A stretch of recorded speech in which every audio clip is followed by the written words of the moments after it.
In today's video, I'm going to teach you Guide with Google and Great Notion support services.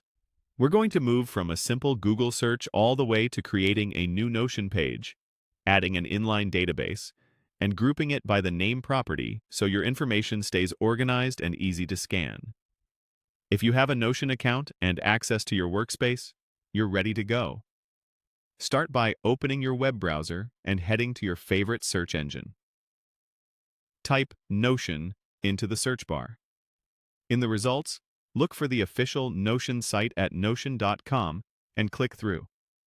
This ensures you're on the correct platform and not a lookalike page. On the Notion homepage, select Log In. Choose the sign-in method you usually use for your account and proceed. If you're part of multiple workspaces, confirm you're in the right one so your new content lands where you expect it. Once you're in, create a new page. You'll typically find the New Page option in the sidebar or as a button on your workspace home. Click it to open a blank canvas. At the top, give your page a clear, descriptive title.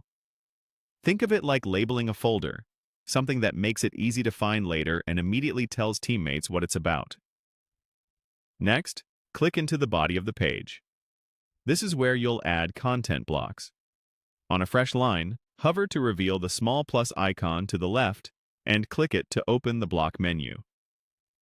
This menu is your toolkit for adding text, media, and databases. Begin typing the word database to filter the menu quickly. From the results, choose Database, Inline. Inline means the table appears right inside your page, so you can write notes above or below it while keeping everything in context. Notion will insert a starter table with a few default columns. To fine-tune how this table behaves, open the database's settings. Look for the menu in the top right corner of the table, often a three-dot or gear icon, and click it. In the menu that appears, find and select Group. Grouping helps you visually cluster related entries, which is great for scanning large sets of items. When prompted for how to group, choose Name. This tells Notion to organize your rows by the name property, creating tidy sections for entries that share the same name value. If your workflow relies on other properties later, you can always revisit this menu to adjust grouping without losing data. That's it. Your new Notion page now includes an inline database grouped by name. Everything saves automatically, so you can start adding rows, renaming columns, and adjusting views whenever you like.